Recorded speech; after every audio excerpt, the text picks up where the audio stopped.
Hey everybody, welcome to the latest episode of the Rock Experience with Mike Brunn.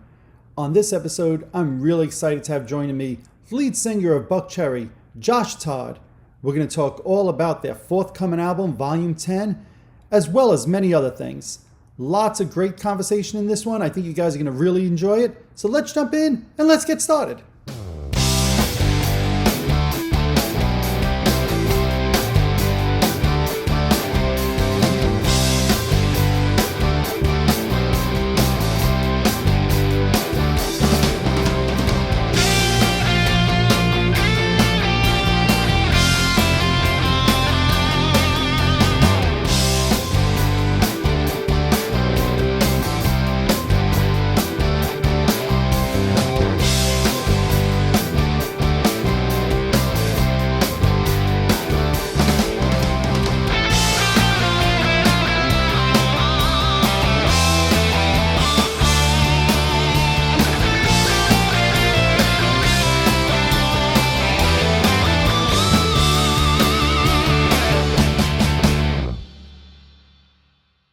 Sir. Awesome. All right. Well, Josh, first I want to just thank you for joining me today on the show. The newest Buckcherry album, your 10th album, appropriately titled Yeah. Volume 10, is coming out June 2nd. You've been in the industry now for over 2 decades. Do you still get excited when a new album's coming out? Do you get anxious? Maybe a relief? How do you feel on the eve of a new album coming out? Yeah, I always get excited. We've been sitting on this thing since October of 2022. So for it to finally be hitting the streets is like, yes, that's like giving birth, because you work so hard on your songcraft and crafting these songs and rewriting and writing and getting it to a place where, we feel like it's an incredible Buckcherry record, so like now the real test, we want to see what the public thinks. Yeah, well, I've heard an advanced copy. I think the public's going to absolutely love it. I know you mentioned that the album was is finished in October. Thank you. Why was there a holdup between October and now June when the album came out? There just needed to be a holdup. We had just finished the Hellbound tour. We needed to take a little time off and from touring for a second and get through the holidays, and then start getting the game plan together on a release date and all that. It just takes a little time. No, that's understandable. And you guys definitely live out on the road quite a bit. So I can understand needing a little bit of time, especially during the holidays. Yeah. Yeah. So, you mentioned the songwriting there a moment ago. So let's talk about that. Obviously, I think a lot of the songs, if not all of them on the new album, written by yourself, Stevie D, your longtime guitarist, and Marty as well, the producer. So talk about the songwriting process for this album. Yeah, it kind of happened the same way that Hellbound happened. We Stevie and I flew to Nashville where Marty lives, and that's where our record label is as well. And they got a great studio there, and we flew there for 9 days and did a guerrilla songwriting session with Marty. Stevie and I had already written a bunch of demos ourselves prior to that, so we had a good 10 songs in the tank. Then we went there and wrote for 9 days, and in those 9 days we wrote 8 songs, and they were incredible. Me and Marty and Stevie, we just have this system, and it's very efficient and working around the clock. It's a lot of hard work, and then we came back and talked about a couple songs that were spillovers from the Hellbound record that I thought could be really good. And one of them was This or That, the first song on the record, Okay. Volume 10. And what we did with that song is it was just too high in my register. Like I could sing it, but to sing the whole song would have been a struggle for me live. And I said, hey, Marty, I love this song. Maybe we change the key and this could be a great song. He goes, yeah, let's do that. So we just changed the key and did the song, and it just turned out well. And then there was this other song, Turn It On, that I was like, hey, this song's really great. The chorus is really great. All the rest is not jiving, let's rewrite the song. What do you think? And he's like, yeah, let's do it. So he liked the chorus, and then we rewrote the song around the chorus. And so that made the record. And then the other 8 songs that you hear were written by me and Stevie and Marty. That's awesome. So now, of course, my mind's already thinking that means you guys already have what is it, like somewhere between 7 and 10 additional songs that you wrote that are in the can that you didn't put on this album. Any plan for those songs? Yeah, we got a lot. No, they don't make records for a reason. They're just not quite there, and occasionally we'll revisit songs, but not usually. We're always getting better as time goes by, so I like to always start fresh and just write a lot. And then if we need to like look at some other songs, we do, and maybe something will pop out that we had missed. You know what I mean? You Sure. never know. Sure. I often wonder when there's an artist such as yourself who's been around for decades, like I said before, when you're writing new songs, do you feel pressure to like live up to classics like Crazy Bitch or Sorry? Or is it just like you're in the moment, you're writing a new song, you don't even think about the old catalog? No, I don't think about that at all. I'm grateful for all those songs because they're a lot of fun live, and I worked really hard to have hit songs. Like for a band to have a hit song, it's awesome. I don't know why anybody. I know how artists get so down on some of their hit songs. It's like, wait a second, you never had a hit at one point. Like, to have a hit allows you to keep doing this all these years. So I'm grateful for those songs, and I'm just, getting, I just keep working that muscle and getting better as a singer, songwriter, and all that. Yeah, that's one of the things I never understand, to your point, why people shy away from that type of success. It makes no sense to me at all. No, you So, got to embrace it. exactly. Well, speaking of success, then, in 2023, nobody sells a million albums anymore, unless you're Taylor Swift, right? Nobody else sells a million albums. You did No, they back in got the to day. change that, man. They got to Exactly. change that, especially in the rock genre. I was just thinking about that. I go, you know what? A gold record should be like 100,000 units, and a platinum record should be like 500,000 units. That's it. That's true. That's true. So, Yeah. but how would you, They wouldn't even hit those marks. well, that's what I'm thinking as you're saying that. I'm like, even 100,000 is great album sales in 2023. Yeah, that should be platinum. Yeah, 100,000. I'm thinking 100,000 is platinum, but how would you label success then for a new album of Buckcherry in 2023?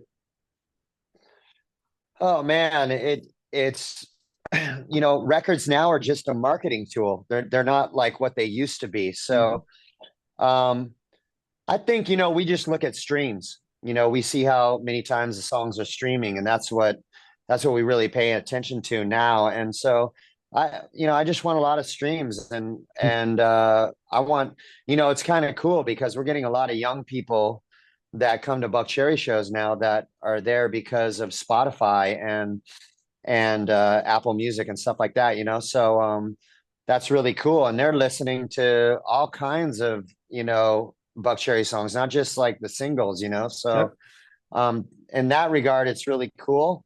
But successful Buckcherry record is just knowing that I got a record that you can listen to and leave on from beginning to end. That's success for me. And I feel like Volume 10 is that. And I felt like Hellbound was that as well. No, I absolutely love that answer. And you're talking about streams, and you put out a new video a couple of weeks ago, Shine Your Light. So for you, when you're doing videos, do you see it like as a necessary evil, or do you actually enjoy going through that process and making videos?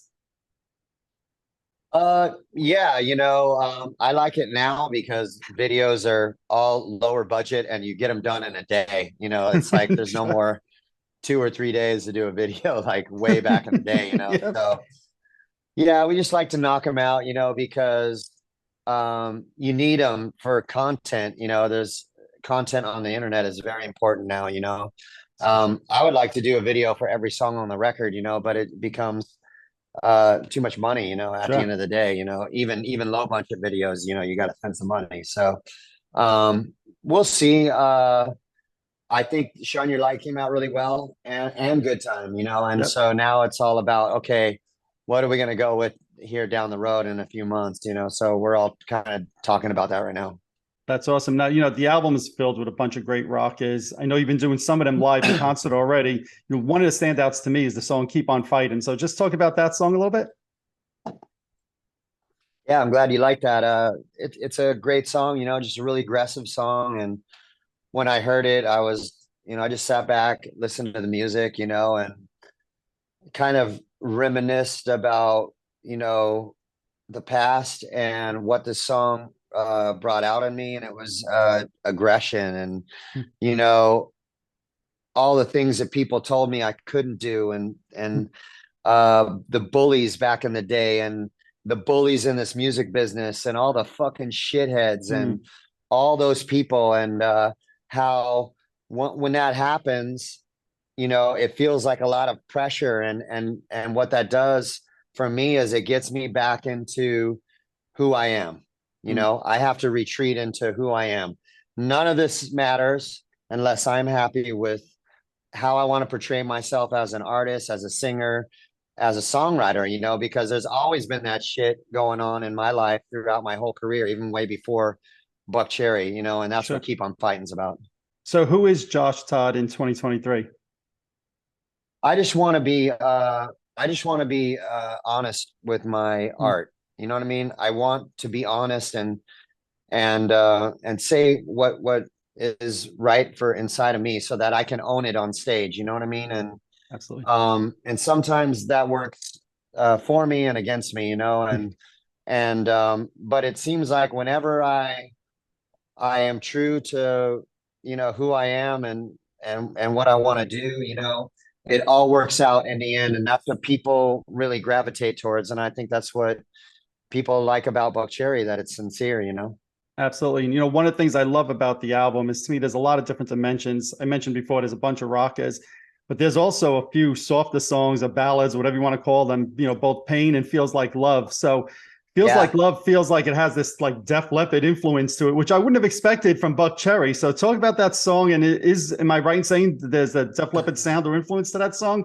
That's exactly what we based the song on. I said to Marty and Stevie, I said, I am obsessed with Hysteria. I Wow. want Buckcherry's Hysteria. So they said, okay. And they worked on it, and they sent me that later on in the day. And I was like, yes, yes. And I had already come up, I was working on a melody, and I was already starting to write words. And then Marty sent a melody of his.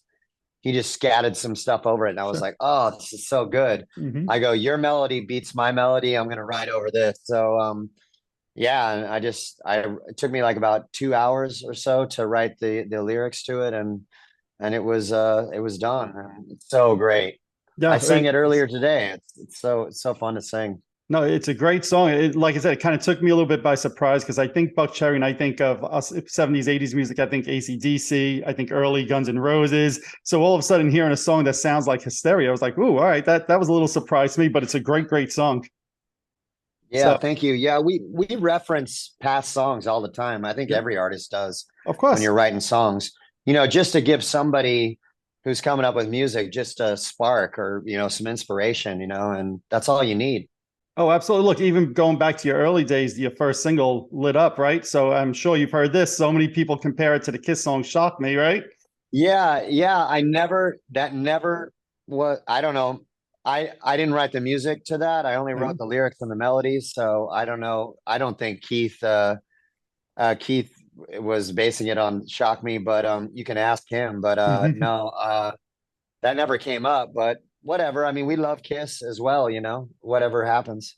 Yeah, absolutely. Talking about, drawing influences from other artists and other songs, I'm sure you've probably seen recently in the news that Ed Sheeran was being sued by Marvin Gaye's estate for plagiarizing one of his songs. Have you heard about that? What were your thoughts on that lawsuit?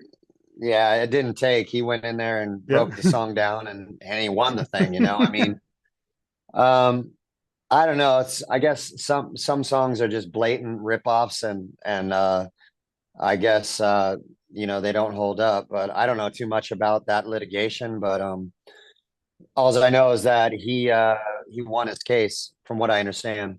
Absolutely. Yeah. And to me, look, you're always going to find an influence in somebody else. To me, whether it's, talking about your song being influenced by Def Leppard or influenced by Kiss, Ed Sheeran, maybe, or Yeah, maybe not being influenced by Marvin Gaye, it's an influence. Who cares? There's only so many chords on a guitar. yeah. I think artists just write sometimes, and they don't even know they're getting close to some other type of song. They're just Exactly. writing. Absolutely. Yeah, that definitely happens. Absolutely. Now, you close the album out with the cover of the song Summer of '69, which I know you guys have done live before. What made you decide to Mhm. finally record it and put it onto an album? Yeah, we were just always huge fans of this Brian Adams and that song. That song is, I just I think every artist has a song where they wish they would have written it, and that's one of them for me. It just to me it describes summer in Southern California for me. Hmm.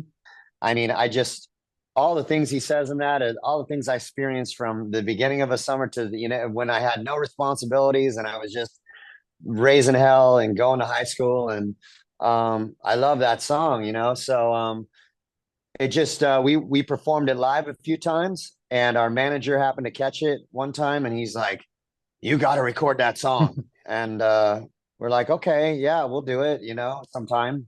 And we didn't think anything of it, and it came in right at the end. He just kept hammering us, and so it was the last song that we recorded, and it just came out so good, and everybody loved it. We speed it up a little bit and put our flavor on it, and it sounds like a Buckcherry song, so it's cool.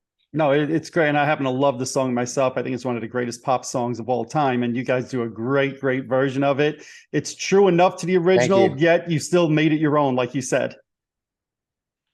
Thanks. Yeah, that's the challenge for sure. Absolutely. So, I wanted to just highlight another song on the record, Pain, which is the last song on the album. That's an original Yeah. from you guys. So talk about that song and what that song means to you. Yeah, that song really kind of had a lot of changes. It's a really personal song to me. It came in right at the end. I was really tired, and I was in my head, and I was uh I was just in the right spot to write that. So anyways, go to Nashville, first day of songwriting. I go into Marty's house. We just went there to powwow, me and him and Stevie, and he had a piano there, and I said, "Hey, where'd you get this piano?" And he goes, "I just got that thing," and I go, "Hey, can you come up with like the saddest song on piano that you can come up with? And I want to write just a song with piano and vocals for maybe a hidden track on this record. That would be fun." And he goes, "Yeah, sure." And that was it. And we didn't talk about it or anything. And so after I wrote Feels Like Love, I'm sitting in my hotel room. I'm exhausted. I'd recorded one of the other songs early in the day. So I was on my feet for 2.5 hours singing. Then I break for lunch, and I write a whole, composition, and I'm totally spent. And he sends me a voice note, and he goes, "Hey, I came up with that piano thing that you wanted to talk about." And he just sends me Pain, but it was just piano, just like two parts, nothing else, just Sure. piano. And I listened to it, and I was like, "Oh, this is cool," you know.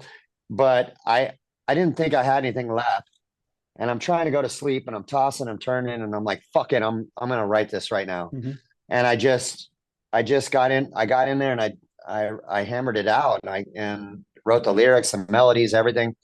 Come in the next day, record all of Feels Like Love, and then I'm sitting in the control booth, and I said, "Hey Marty, I think I got something for that piano song. I want you to hear it." And I sang it to him. He put it up, and I sang it. And me and Stevie and Marty all just kind of looked at each other, and I'm like, "Wow, this can be like really cool." And so Marty's like, "All right, stop. I got to work on this. I don't want to try to do this real quick. Like, let's just come in tomorrow." And I go, "Okay." I come in tomorrow and the next day, and he's got drums, bass. He put this midsection in, the zunkin dunkin dunkin dunkin dunkin, that part in the midsection. Yep. He added that wasn't there. He put this amazing ending to it, and I was like, "Wow, Marty, this is like so much bigger than I thought it was going to be. This is amazing, and this has got to be on the record." Sure. And so I wrote the lyrics and the melodies for the bridge real quick and sang the whole song that day, and the rest is history. And he's like, "I think this is like Buckcherry's November Rain, man. This is amazing." And I'm like, "I know. This is so much bigger than I thought it was going to be," and that's how it all worked out. No, it's a absolutely great song. And you touched before on some of the lyrics and being open with your emotions.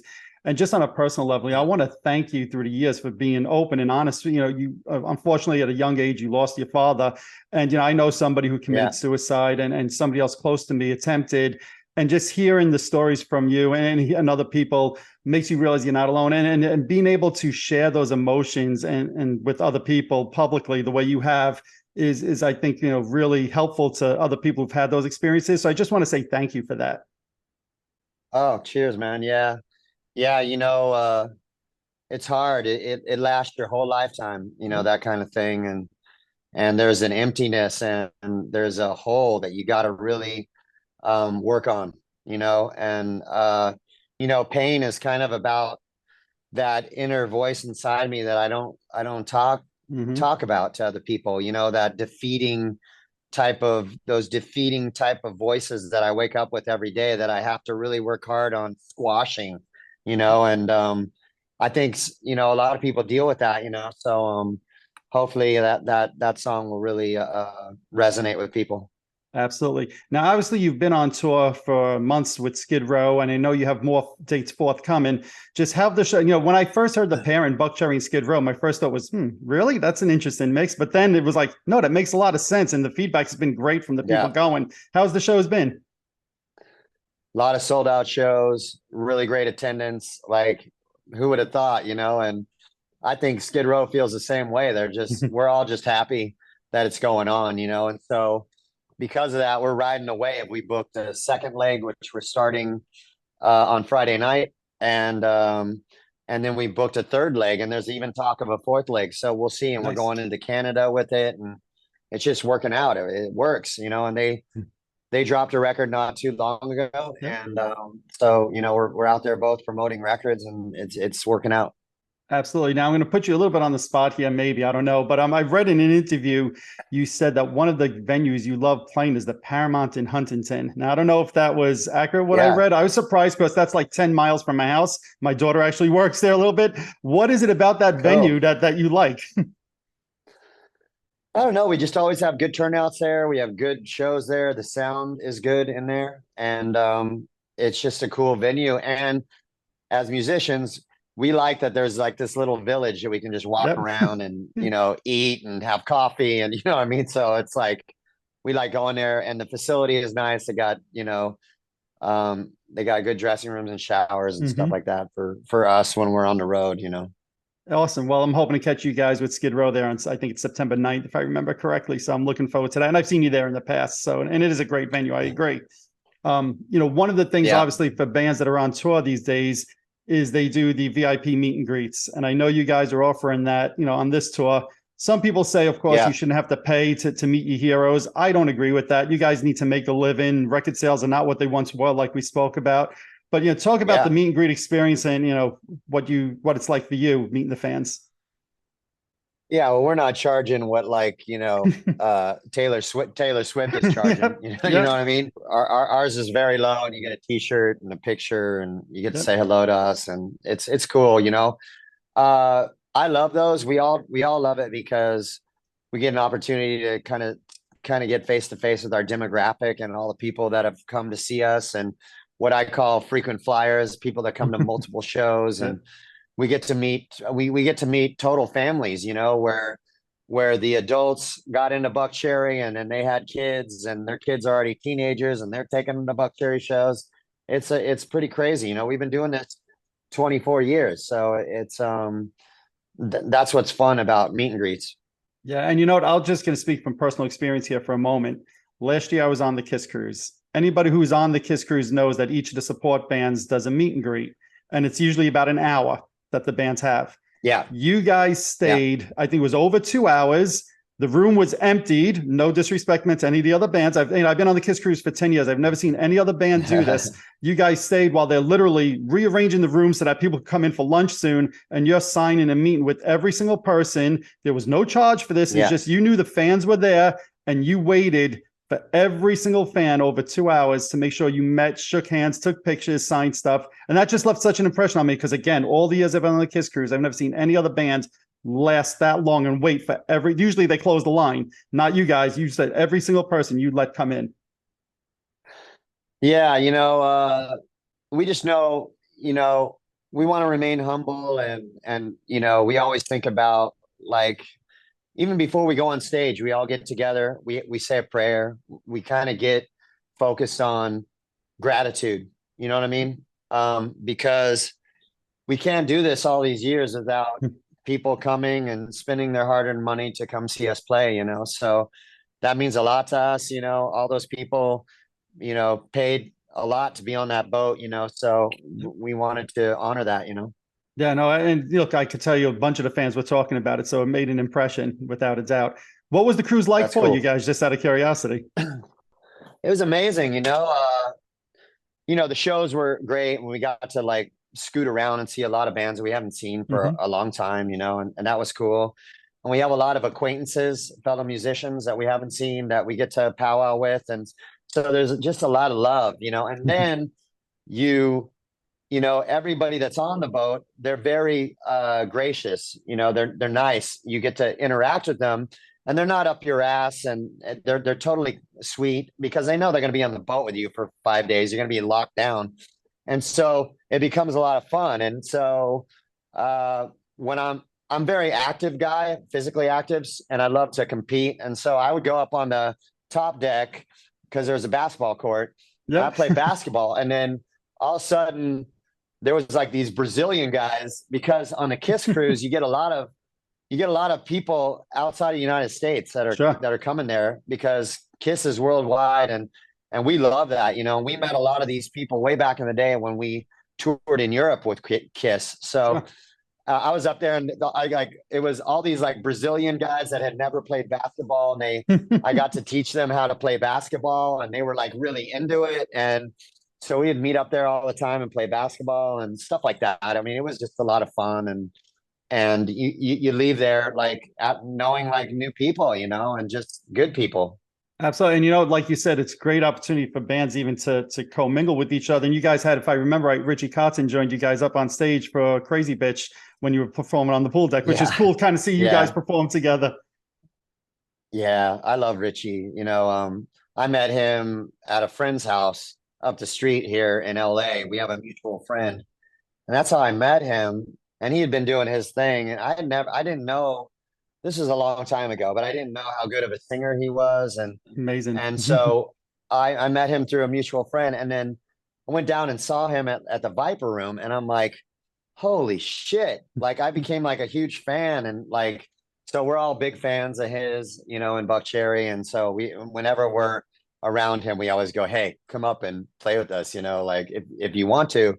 And he always comes up and rips one out. It's cool. That's awesome. Obviously the new album's coming out June 2nd. And, you guys have been very prolific as songwriters, putting out new albums roughly every 2 years or so. A lot of bands, as they hit 20 plus years, like to just kind of live off the past. Why is it important for you guys to continue to put out new music every couple of years?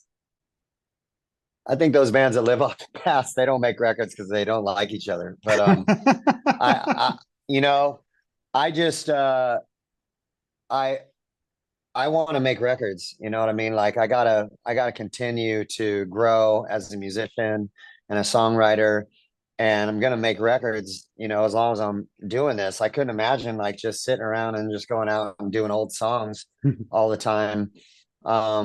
That's not stimulating for me. That's not why I got in this. So yeah, I mean, when I was dreaming about this, I wanted to make a catalog of music and be in one band for my whole career and really make a mark. And I got an opportunity to do that, and we still have this opportunity to do it to this day. And so we're going to continue to dig deep and do this. And that's just the way we operate. Yeah, talking about staying in one band your whole career, it makes me think of, I know, God, about 20 years ago, I guess at this point, you had tried out or recording and auditioning with Velvet, what became Velvet Revolver. And ultimately they went with Scott Weiland. But do you ever think back to that and say, you know what? In hindsight, it was better that I just stayed with Buckcherry, continued on with that, because, Velvet Revolver was great, but it was 2 albums and done, right? Do you ever look back at that and say, thank God I stayed with Buckcherry? I don't, because it wasn't a Velvet Revolver audition. It Okay. was like, yeah, it was, my involvement was Slash, Duff, and Matt at that time, and Keith. We did a benefit for Randy Castillo benefit Yep. for cancer or something. I think that's what. Anyways, we did a bunch of covers, and it was a lot of fun. And at that point, Keith and I were looking for new Buckcherry band members, and so it was really nice to be in a band situation again. Of course, with these great players from GNR, and Sure. so we asked them if, hey, there was a big buzz around that show, and we said, hey, do you guys want to do something? And we were like a band for like a month, and we wrote songs. We were writing songs. We were thinking about band names. We were taking management meetings, and then it all stopped. There was no Velvet Revolver. There was no Right. nothing. That was all way after our involvement, Gotcha. Yeah. Now you mentioned Keith. I know he left the band in 2017. Do you still talk with him at all? No, we don't talk. There's No, nothing to it's talk about, I mean, we had our run and we had some good times in there, and that's what I'll hang on to. I love that answer. You mentioned before, one or two things, and I'll let you go. You mentioned before, loving to play the new music. Do you ever feel like, when I'm putting together a set list, I'd love to just do the whole new album front to back, or do you just think that's not realistic because, fans want to hear some of the old stuff also? The first record, No, the new album. front to So back, or right now you're going out on yeah, tour. yeah. Would you love to play the new album front to back? I would love to, because it's great. I'd like to play the Hellbound front to back too. I mean, just those two records are really all we need. But no, like I feel like we're finally at a place to really uh doing what I call an arena rock show, even though we're not in arenas every night. What I've always wanted to get to a place where every song is perfect. You know what I mean? In my opinion, like there's no filler, and now because of Volume 10 and Hellbound, I feel like we have the ammunition to do that every night. And so as a guy who makes up the set lists and a singer in this band, I'm super grateful for that. But we always have the usual suspects like Lit Up and Riding and Sorry and Crazy Yep. Bitch. They're always going to be in there, and we just mix it all up every night. But we got so many great songs now. Absolutely. Well, the new album's coming out June 2nd, Volume 10. It's going to be on vinyl. Yes. It's going to be on CD. It's going to be streaming. I tell everybody always go buy the physical product. I know they can buy it, pre-order it right now on your website, but you guys barely make any money on the streaming. So I'm going to say to everybody listening, watching, buy the physical product. Yeah, yeah. Yeah, and just come out to the shows, and support rock music for sure. Absolutely. Well, Josh, I'm hoping to see you out on the road. Like I said, September in Huntington. You guys, best of luck with the new record and the tour. And thank you for joining me today. Anything else you want your fans to know before we wrap up? That's it. You can pre-order Volume 10 right now before it drops, and you get Good Time, Let's Get Wild, and Shine Your Light right now. So get on it. Excellent. Well, Josh, thank you so much. It's been a pleasure. See you on the road. Thank you, man. Good seeing you. Yep. Bye-bye. Alrighty. There you have it. I'd like to thank Josh for joining me, talking all about the new forthcoming album from Black Cherry, Volume 10. I think you guys out there are going to really like it. You definitely want to check that out. If you're watching this show on YouTube, hit that subscribe button below. If you're listening to one of my podcasts, subscribe over there as well. Also, head on over to Facebook and follow my page, The Rock Experience with Mike Brunn, where each and every day we talk about all the rock and roll music that you love. You could also follow me on Instagram and Twitter as well. That's it for this episode. Thanks for watching. Thanks for listening. See you all next time.